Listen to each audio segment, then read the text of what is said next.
Bienvenidos a un nuevo capítulo de Podcast Educativos con Expertos. Hoy tenemos a un invitado muy especial quien nos compartirá sus conocimientos en literatura oscura o fantasía oscura, además de su pasión por el rock, la magia, entre otros temas de ocultismo. Le doy la bienvenida a Paul Contreras. Es un placer tenerte aquí. Muchas gracias por aceptar mi invitación. Buenos días, Jair, y buenos días a toda la audiencia del podcast. Qué genial pasar, digamos, de entre la audiencia habitual del programa ahora a ser uno de los invitados. Las cosas van pasando, así que un inmenso abrazo para todos y qué bueno estar acá hoy. Para empezar, por favor, cuéntanos quién eres tú.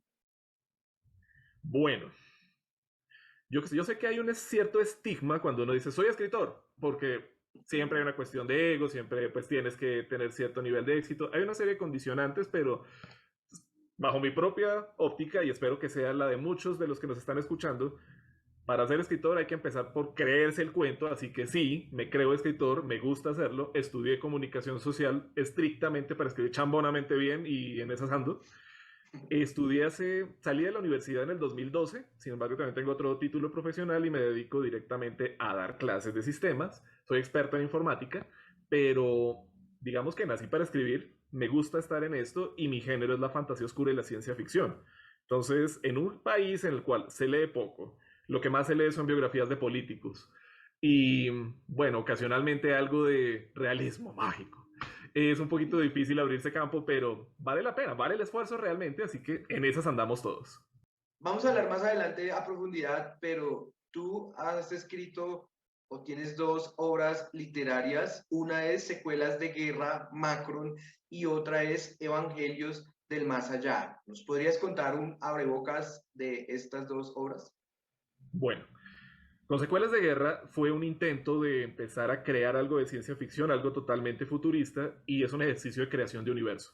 A mí me gustó la idea de empezar con un poquito de imaginar más allá qué hay en el universo, qué hay en el espacio, qué otras razas pueden haber, pero a la vez fue el resultado de haber conocido a veteranos de guerra del conflicto colombiano de ambos lados y escuchar un poquito sus experiencias y qué les quedaba realmente de haber abrazado una causa o de haber pertenecido a una institución.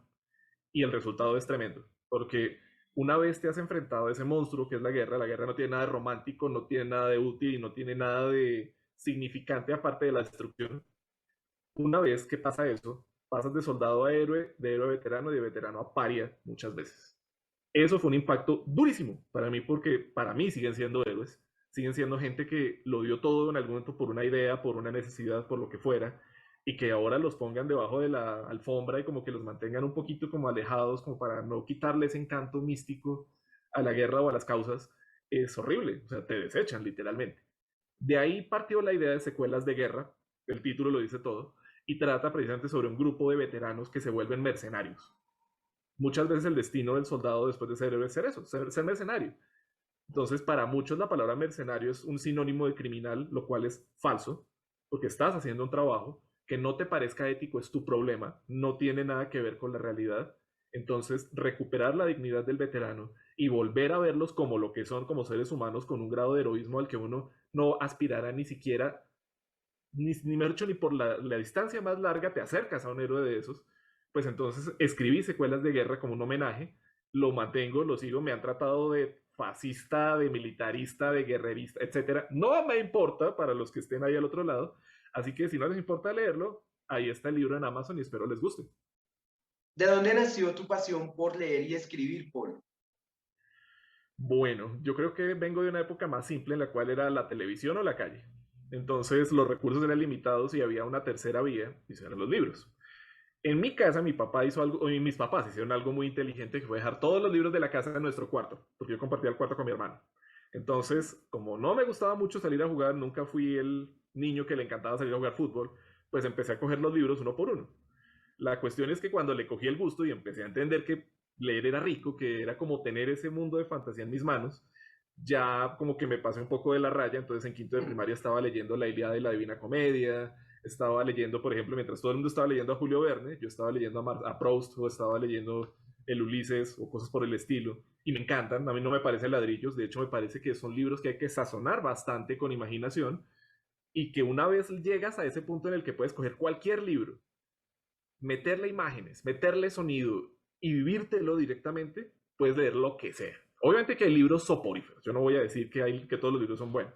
En especial hay uno que recuerdo con especial sueño, que se llama La Ciudadela de A.J. Cronin. Cronin es un autorazo, por Dios, es uno de los avant-garde de la literatura norteamericana, pero lo siento, te descachaste, Cronin. No. Mientras que hay otros como, por ejemplo, como Danza con Lobos, que son una historia perfecta, o mi favorito, que es Un árbol crece en Brooklyn. Pucha, son libros que están construidos en base a descripciones tan fuertes, tan vividas, que te meten en el cuento. Yo creo que partiendo de esa idea, nuestra literatura latina se enfocó muchísimo en que esa creación de universos. Entonces tenemos, por ejemplo, a Gabriel García Márquez, que quitando las cuestiones de incesto, abuso sexual, pedofilia y demás de sus obras, el hombre crea unos paisajes tremendos, llenos de color, llenos de fuerza, que es lo que hay que rescatar. Vámonos al otro extremo. Está Vargas Llosa, por ejemplo, que el hombre crea estas realidades grises, sórdidas, sucias, fuertes, que te pegan como un golpe en la cara. Por ejemplo, como el hombre dice que, como estamos ahora en Bogotá, que el cielo de Lima era color gris panza de burro. Juepucha. De inmediatamente te diste cuenta que pasa en Lima. Así no sea así, porque Lima, pues por Dios, es una ciudad hermosa, es una ciudad muy colonial, lo mismo que Quito. Pero ese tipo de paisajes que te crean con un par de letras y con una narración, con una historia dura, eso es lo que es nuestra literatura latinoamericana. Nos hemos enfocado mucho en crear una idea. De pronto a veces nuestros personajes sufren un poquito por eso, pero por eso es que nuestra ficción es tan berracamente creíble. Porque metemos a nuestros escritores, a nuestros lectores en el cuento y los hacemos vivir todo el cuento. Nosotros no somos como esas obras que son un poquito como etéreas, que tratamos de meternos en la psique directamente y tratamos de crear una serie de ideas y de conflictos morales. No, nos ponemos primero en el universo, cómo te influye y luego si te mostramos al personaje. ¿Tú cómo ves eso que planteas? ¿Cómo lo ves hoy día, por ejemplo, acá en nuestro contexto, en Colombia, en nuestras ciudades principales, digamos, eh, los nuevos escritores, ¿cómo los ves? ¿Tú ves que hay nuevos Gabriel García Márquez o ves que la cultura de acá cada vez es menos de leer, de escribir, o están como esas personas que escriben y tienen sus libros, pero poder mostrarlos es complicado? O bueno, ¿tú cómo ves eso desde tu experiencia y como nos mencionas que desde muy pequeño te han gustado los libros y escribir? Bueno, fíjate que hay una contracultura ahorita que está surgiendo y que, gracias a Dios, está surgiendo. Primero, por los grupos de señoras y de mujeres que leen romántica. Hay una cantera de escritoras románticas aquí en Colombia, tremendo, como Isabel Acuña y como Martina Bennett, mi maestra, por Dios, yo adoro a esa mujer. Ellas escriben desde el corazón y lo mismo, crean tu escenario, crean este drama, crean este conflicto, y no son novelas de aeropuerto, todo lo contrario, son novelas de un conflicto emocional interesante que te llenan, te guían, demuestran otros elementos y realmente son constructivos, son muy fuertes. Yo de verdad creo que ese fue como el inicio de la contracultura de los libros. Ahora, por otro lado, tenemos a pesos pesados que ya están subiendo y están yendo muy arriba, como Mario Mendoza, que es una persona que trata estos temas desde una óptica muy urbana, o gente que de verdad está en el Olimpo, como Carolina Andújar. Por Dios, esa mujer es algo increíble, es algo que ya de verdad va de la mano y se codea con gente como Anne Rice o como Lovecraft. Entonces, existe una contracultura que está leyendo, está buscando autores colombianos, está comenzando a escudriñar entre esas obras. Por eso tenemos que dar el golpe sobre la mesa y empezar a buscar esas editoriales que están realmente capitalizando en ese tipo de historias, en ese tipo de lecturas. Por ejemplo, te doy un tip y es este autor bogotano que se llama Felipe Arevalo. Él escribió una novela que se llama Vogo Nocturna. Fue una grata sorpresa. Es un libro que inicia muy bien y que describe bastante bien. Está disponible a través de Calixta Editores. Pero el problema realmente de dar el golpe sobre la mesa está en precisamente dar el paso entre escritor de Facebook, de bonitos estados, a ser escritor de libro y que te crea una editorial. Hay una rosca terrible que está carcomiendo ese ánimo de esos escritores. No hay concursos que realmente resalten al escritor que no esté ligado ni a una camarilla política, ni a una institución, ni a un grupito, ni a una universidad, y lo que es peor, que te dejan a merced de gente, de mercenarios de las letras, ¿sí? Que te cobran por autoeditar y nunca te van a hacer promoción. Entonces hay una problemática ahí porque la figura del agente literario no existe en Colombia, no hay gente que se dedique a eso y las editoriales simplemente ponen un escritorio en la calle y dicen, escritores vengan a mí. Sí. Hay un vacío ahí y creo que quien logre llenar ese espacio, quien se atreva como en su momento lo hizo Carmen Balcells, de venir y recorrer los cafetines buscando escritores, pucha, eso no va a ocurrir. Está demorado, sé que va a ocurrir, pero va a ser un fenómeno totalmente independiente. ¿Qué fue lo que te llevó a ti a decir, me voy a enfocar a escribir sobre ocultismo y temas relacionados como la brujería, la magia, la hechicería, entre otros? Hablemos particularmente del género que tú dominas, que te gusta y de los cuales has escrito 2 obras literarias. Bueno, yo creo que la fascinación por esos temas es algo que es inherente al ser humano. Hay una frase muy buena que sé que causa risa, pero lo aprendí de un videojuego. Dice, no hay conocimiento que no sea poder. Es la primera frase que ellos apenas ponías el cartuchito y le dabas power. Escúchame, se me taladró en mi mente porque a la repetición y después entender realmente de qué se trata, viene esa idea. Entonces, comenzar a entender ese tipo de arte, ese tipo de conocimiento, en realidad es un reflejo de lo que hay dentro de nuestra alma. Es un reflejo de nuestras ansiedades, nuestro lado oscuro, nuestras carencias. ¿Tienes miedo al futuro? Existen las mancias. ¿Tienes miedo a no poder lograr algo? Existen artes que puedan darte un empujón o que te puedan hacer lograr cosas. Si tú miras, por ejemplo, a muchos bandidos que han logrado dar de baja o que han logrado atrapar, muchos decían es que yo soy invulnerable porque a mí me rezan brujas del Chocó. ¿Sí? ¿En serio? O sea, la magia va a detener una bala desde un helicóptero. No. Lo que ocurre realmente es que necesitamos suplir ese tipo de carencias que tenemos a nivel personal con este tipo de manifestaciones. Que si la magia sea real, totalmente lo creo. No creo que eso sea, digamos, como un juego de niños ni un juego de química casera. Hay cosas que existen y que no conocemos y que no podemos manejar. Por tanto, investigarlas y, por cierto, explotarlas como un paradigma moral a través de la literatura, ese es mi cuento, ese es mi rollo. Entonces, sigo estudiándolas, me encantan. Conozco varias artes y pues he podido también mostrarlas en algunos otros medios, pero considero que se trata de algo que hay que manejar con extremo respeto de la misma forma que se maneja una fe o una religión. Y aquí en nuestro contexto, ¿cómo ves ese género? O sea, ¿qué tal es la respuesta de los lectores para este tipo de contenido, de escrito? Hay una sed de conocimiento total y es una buena forma, digamos, de mostrarlo también como lo que es, lejos de la superchería, lejos de el halo de maldad que muchas veces nuestra sociedad pacata y morronga le coloca ese tipo de cosas. Entonces, mostrar ese tipo de cosas ya como algo que está ocurriendo en la esquina, ¿sí?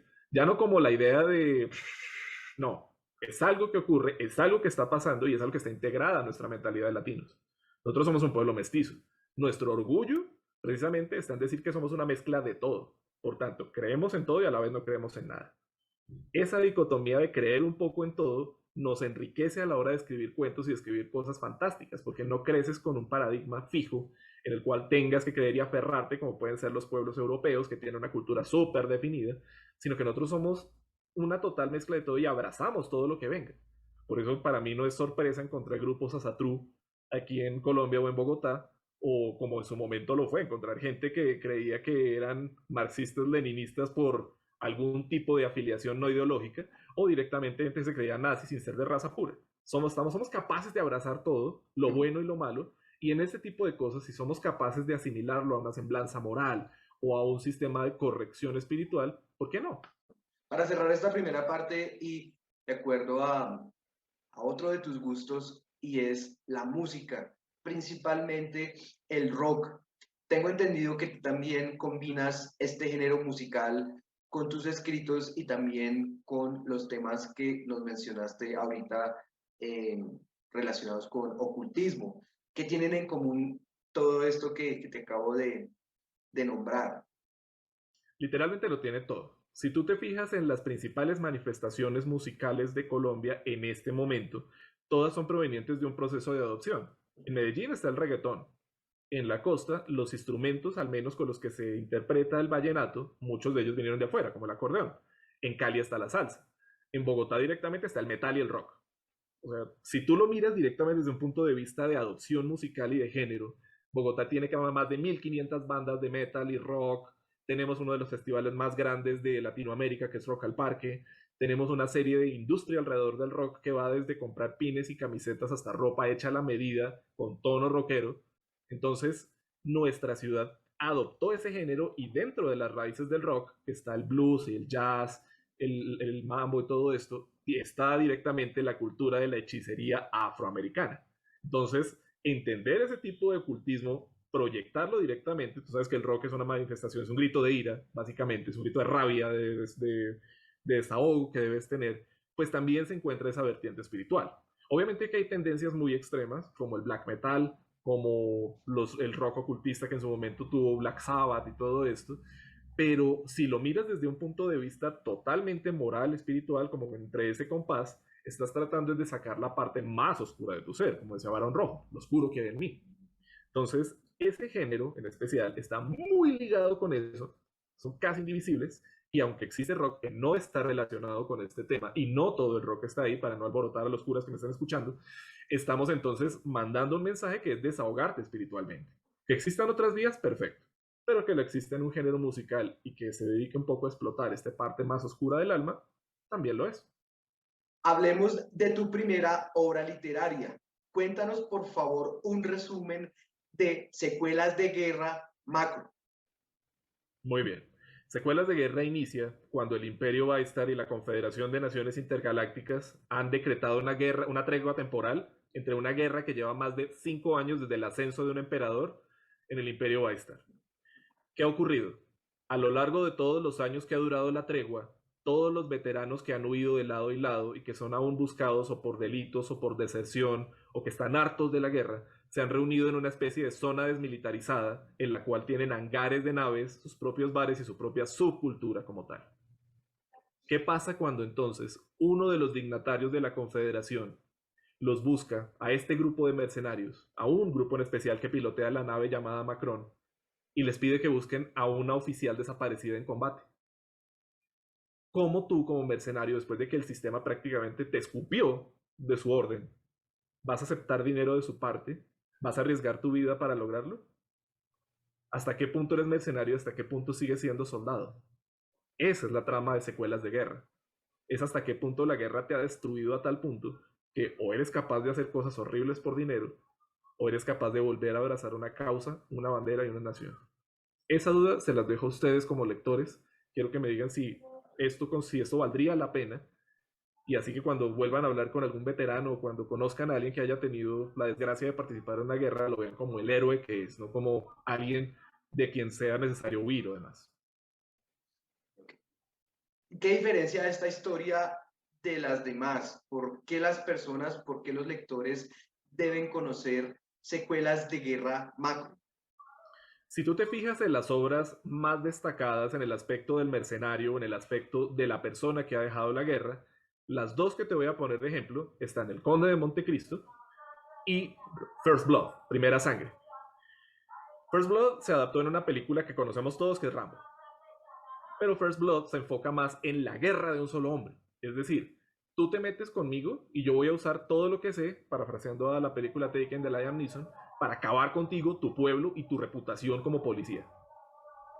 Ahí vemos un choque institucional, porque tenemos a un ex soldado contra la policía, que tú sabes que es una fuerza civil. Entonces estamos mostrando es el rechazo de la sociedad hacia este mercenario y cómo el mercenario los va a acabar a todos. Si tú lees First Blood, acaba con la muerte de Rambo, de John Rambo, que es el protagonista. Ya para las películas inventaron otro cuento. Pero lo que muestra eso es las habilidades de un solo hombre en venganza. El Conde de Montecristo se enfoca también en eso y por eso se creó el cliché de que el veterano y de que el mercenario son gente que vive para acabar con lo que sea por el odio que tienen acá. Y eso es falso. Falso de toda falsedad. Que tú tengas problemas de estrés postraumático, que la gente te tenga con esa especie como de cliché o lo demás, te hace la vida aún más difícil. El final de la guerra nunca será la venganza, el final de la guerra es encontrar algo de paz, y de eso se trata Secuelas de Guerra. Ver hasta qué punto una misión te puede traer algo de paz o por lo menos una salida a tantos problemas que tienes en tu propia mente. Yo no me enfoco en hasta qué punto una sola persona puede destruir un país, puede destruir una ciudad, puede vengarse, lo que sea, sino hasta qué punto esa persona puede reconstruir un poquito su propio paraíso. ¿Dónde podemos encontrar Secuelas de Guerra Macro? ¿En alguna plataforma? ¿Lo tienes tú impreso? Las personas Está interesadas. disponible para impresión en demanda en Amazon y también está disponible en Kindle. Si los que me están escuchando tienen el servicio de Kindle Unlimited, lo pueden leer gratis igualmente. Hablemos de tu segunda obra literaria. Cuéntanos, por favor, un resumen de Evangelios del Más Allá. Muy bien, a nosotros toda la vida nos educaron con la cuestión de que existía esta parte después de la muerte que se llama ultratumba.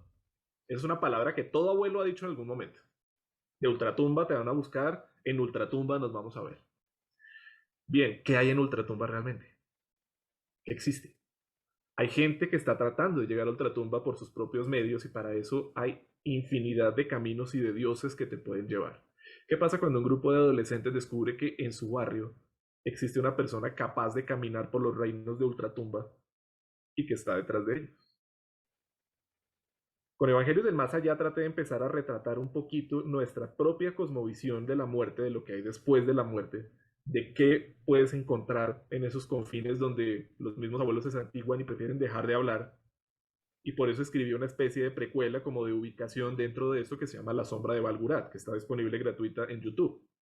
Quise empezar a mostrar que nosotros los latinos no le tenemos miedo a que algo se meta dentro de nosotros sin encontrarnos con algo directamente. Si te fijas en nuestras leyendas como la pata sola, la llorona, etcétera, es porque te encontraste con algo caminando en la calle o en el campo. ¿Dónde estás a salvo? En tu casa. Ahora bien, ¿qué pasa cuando ese tipo de paradigma que está tan dentro de nosotros te lo encuentras en tu propio barrio, te lo encuentras en tu propia universidad? Esos dioses están ahí, están empezando a descender las escaleras de ultratumba hacia la tierra con una razón bastante oscura. ¿Cuál es? Te invito a descubrir. ¿Cómo te fue con el proceso de construcción de tus dos escritos? Háblanos, por favor, compártenos cómo fue tu experiencia en cuanto a investigación, cómo hiciste para pues, recopilar toda la documentación, la redacción ya como tal de tus textos y pues en tu caso, en cuanto a publicación y difusión, ya sea en plataformas digitales o si lo has podido hacer en conversatorios, como dijiste. Compártenos un poco de tu experiencia como escritor. Bueno, el primer libro lo llevé a cabo haciendo una base o empezando directamente a escribir con lo que se llama escritura automática. Simplemente empezar, empezar, empezar, empezar. Lo bueno de este método es que te permite plasmar tus pensamientos más íntimos en la hoja y digamos como seguir derecho. Sin embargo, requiere un proceso de corrección bastante fuerte. Ese es el famoso método del escritor que dices que de 20 páginas te sirve una. Entonces, puedes escribir un montón, pero necesitas ser conciso, necesitas corregir. Como dice Stephen King, necesitas quitar la grasa y dejar el músculo. Entonces, esa es una labor complicada y equivale prácticamente a escribir el libro 2 veces. A partir de ahí tú entras al proceso de corrección editorial, tienes que hablar con tu corrector tiene que ser una persona que no solamente sepa corregir, sino que tenga talento literario, como tú, Jair. Eres una persona que no solamente corrige el texto, sino lo sabe construir un poco, lo embellece un poco también. Ese es el tipo de corrección que requiere ese tipo de escritura automática. Para Evangelios del Más Allá ya me decidí a utilizar un método de escritura como tal, y en este caso fue el de Amy Durdon, que se llama The Story Template, la estructura básica de la historia. Con ella sí me senté directamente primero a construir un dossier del libro, estructura, capítulos, personajes, dossier, universo, lugares, locaciones, olores, alimentos, todo. Escena por escena empezar a resumirla, armar digamos como un esquema, una estructura de cada capítulo y a partir de ahí sí empezar a escribirlo. Ventaja de este último método, que no sufres de bloqueo del escritor porque ya sabes qué pasa en la historia. Si tú le quieres hacer cambios, inclusive es más sencillo, porque entras a quitar o reemplazar escenas con tal de que esto no altere los arcos de desarrollo de los personajes, de que no le quite coherencia a los capítulos y de que siempre mantenga el mismo ritmo narrativo. Entonces, por ese lado, yo recomiendo a las personas que estén empezando a escribir utilizar el método Derdon, o por lo menos utilizar un método de escritura que los lleve de la mano, paso a paso, hasta el punto en el cual puedan deslizarse por toda su obra sin tener que preocuparse de bloqueos, sin tener que preocuparse de, digamos, del desarrollo de la historia y que puedan hacer correcciones rápidas. Yo creo que hay que tomarse el tiempo para escribir, no solamente de hacerlo, porque hacerlo es fácil realmente, cualquiera escribe algo en Facebook, en post y demás, y yo creo que todos tenemos un amigo que ha intentado escribir un libro y se quedó varado a los 2 capítulos. Entonces, eso es lo de evitar. Desde tu experiencia y lo que nos has mencionado anteriormente, pues tú nos has dicho que has acudido a plataformas digitales para dar a conocer de manera ebook o libros digitales tus obras. En este caso, Amazon, Amazon Kindle, entre otras como por ejemplo Wattpad. ¿Qué tan efectivo es publicar o difundir textos, obras literarias a través de estas plataformas? O de pronto usar otras alternativas como los que dijiste, por ejemplo, los especialistas o los influenciadores en Instagram que hablan sobre libros, que los recomiendan, o personas que de pronto se especializan en hacer conversatorios digitales a través de diferentes plataformas. ¿Cómo ves tú esta parte ya de plataformas digitales? Yo creo que el conversatorio es la mejor manera de hacerlo porque no estás dependiendo del criterio subjetivo de un influencer, sino directamente estás metiéndote con o estás interactuando con tus lectores.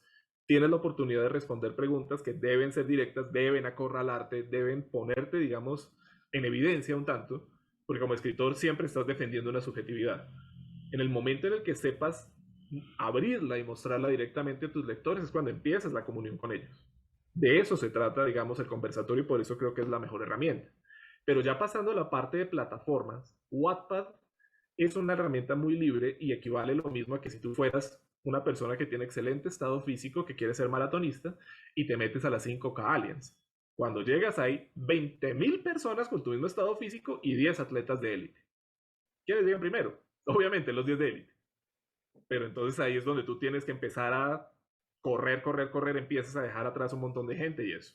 En Wattpad hay cosas muy interesantes, pero vas a encontrar mucho fanfiction, bastante erótica, y no vas a encontrar de pronto un mercado en el cual tú puedas encontrar tu segmento. Eso ya corresponde, digamos, a elementos más profesionales. Al nivel superior se encuentra Amazon, por supuesto, o por lo menos superior a Wattpad. Me explico. Ya en Amazon tú encuentras muchas obras en las cuales obviamente hay más calidad, te preocupas más, hay una comunidad de escritores de Amazon que se preocupan en el ir incrementando la calidad y hay concursos que hace Amazon. Entonces hay un nivel de exigencia superior. Tú no vas a poner cualquier mediocridad o cualquier PowerPoint ahí. Tristemente en Wattpad sí. En Wattpad, y perdónenme los que aman este tipo de contenidos, pero el fanfiction en este momento es un género que nació muerto y sigue muerto. En el momento en el que tú logres que tu fanfiction tenga identidad propia, sales adelante. Ejemplos de esto, la saga Crepúsculo. Empezó como un fanfiction de Anne Rice y se convierte en esta obra que es indispensable para muchos. O, pasando al siguiente nivel, Las 50 sombras de Grey. Era un fanfiction de Crepúsculo. O sea, el fanfiction del fanfiction. Lo vuelves a reciclar, vuelves a darle identidad y sale esta obra. No tengo realmente objeción con eso, me gusta que la gente lea. De hecho, leí 50 sombras de Grey y, perdón por la palabra, pero no me pareció arrechante. No era el término, no es excitante. Es porno para mamás. No soy mamá. Entonces, pudo haber sido algo mejor, honestamente. Pero pues igual, hay gente que lo ama y qué bueno que haya gente que lo ame. Otro de tus proyectos literarios, y como lo mencionaste en una pregunta anteriormente, son los audiolibros. Tengo entendido que hace poco lanzaste en tu canal de YouTube llamado Tiempo de Escribir la tu novela La sombra de Balburat.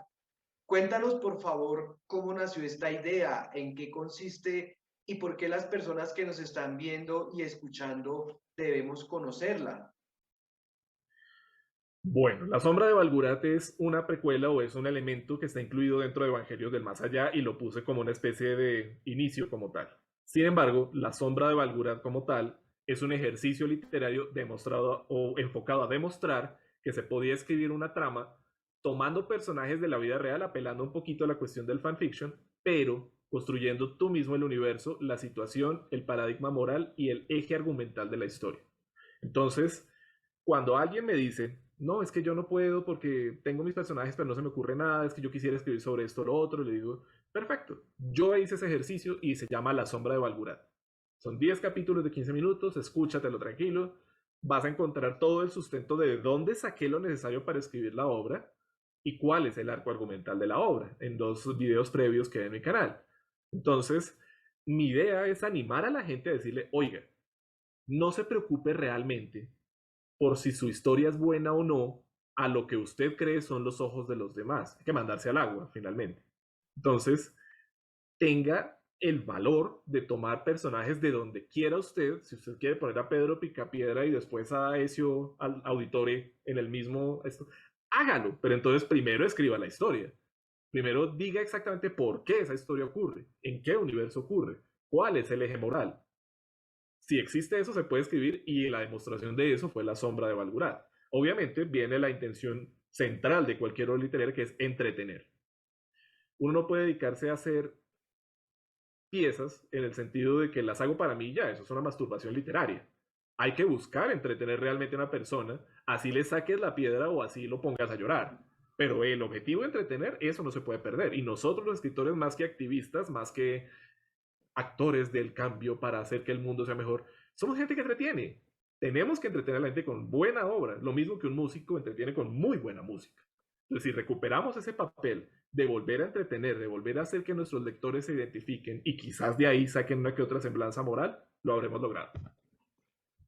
Bueno, pues ahí está la invitación que nos hace nuestro invitado de hoy, Paul Contreras, para que también acudamos a estos nuevos formatos, no sé si llamarlos nuevos, pero estos formatos alternativos de audiolibros, en este caso, La sombra de Balgurat, una precuela, un inicio de su obra que nos mencionó anteriormente, Evangelios del Más Allá, y también para que las personas se animen a estructurar su historia principalmente y a partir de ahí que empiecen a pulirla y a desarrollarla de una muy buena manera. Por último, Paul, y agradeciéndote mucho tu tiempo y por compartir tu experiencia y tus conocimientos, ¿cómo aprender a escribir un libro y qué caracteriza a un buen escritor? Bueno, el buen escritor es el que tú cierras el libro y lo quieres volver a leer. Es decir, te entretuvo. Si un escritor te fastidia, te molesta, pero lo quieres volver a escribir, te entretuvo, te engañó, lo siento, lo logró. Entonces, si tú logras entretener a alguien con una historia, si logras meter a la gente en tu cuento y si logras hacer que se identifique un poco, tú eres escritor. De lo contrario, escribes bien, pero te falta. ¿Por qué yo creo que soy escritor? Perfecto, pues porque yo puedo mantener a alguien entretenido un buen rato, por lo menos a la mayoría. Digamos que 3 de 5. Entonces, voy andando, o sea, tampoco soy infalible. Eso del cuentico de Bon Jovi de vi los miles de caras y los roqué a todos, falso. O sea, tú no puedes entretener a todos ni le caes bien a todos. Pero hago No. el intento y ahí voy. Y me gusta hacer lo que es lo más importante. Así que a la audiencia de Yair y a toda la gente que nos está escuchando, si ustedes de verdad necesitan ayuda o quieren conversar un poco de creación de libros o lo que sea, mis redes están ahí, me pueden localizar fácil.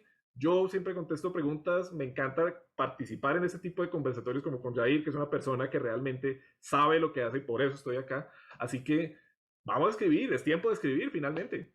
Yo les invito a seguir a Paul Contreras en sus redes sociales. La verdad es que su conocimiento en este tipo de obras literarias es bastante interesante. Además, como hemos observado y escuchado, es una persona con amplios conocimientos en literatura, música, ocultismo, comunicación. Entonces, esta combinación es muy importante para las personas que quieran conocer sobre literatura de manera general. Si alguien quiere adquirir tus dos libros o te quiere contactar para conocerte más, para aprender sobre toda tu experiencia en este campo, ¿por qué canales de comunicación te podemos encontrar? Bueno, yo siempre contesto a través de Facebook, te dejo el vínculo acá, igualmente a través de Instagram, que estoy como Paul Contreras, es el único que pude sacar directamente con mi nombre y que no empiezo a cambiar nunca. Y directamente en la página de Amazon, donde está mi obra, también pueden dejarme reseñas, comentarios, prometo contestarlos todos igualmente, siempre contesto por privado. Y la cuestión, Jair, es como lo que tú estás haciendo, es ayudar a que se cree una comunidad de gente que escriba, que se apasione por este cuento, que lea y que le dé la oportunidad a estos nuevos géneros que tenemos aquí en nuestro patio de la casa, que están ahí presentes y que, como dije cuando leí la primera obra que leí de Caro Andújar, que fue Pie de Bruja, fue decir, carajo, esto era lo que yo buscaba. Entonces, eso es lo que es la invitación, que nos demos el lujo de encontrarnos, que nos demos el lujo de crear y de seguir escribiendo. De eso se trata, se nace para esto, realmente. Muy interesante todos estos temas de los que hemos hablado en el día de hoy. Paul, te agradezco mucho tu tiempo. Gracias por compartir tu experiencia y fue un placer tenerte como invitado. Viejo, gracias de verdad porque tu canal es de lo mejor que hay y de verdad me siento honrado de haber estado aquí contigo y con ustedes que han estado viendo este video. Gracias de verdad. Muchas gracias a Paul y a todas las personas que nos están viendo en estos momentos. No olvides suscribirte a mi canal y activar la campanita para que conozcas más experiencias en podcasts educativos con expertos. Si te gustó este video, déjame tus comentarios y dime qué tal te pareció la historia de nuestro invitado. Gracias a todos y nos vemos en un próximo video. Chao, chao.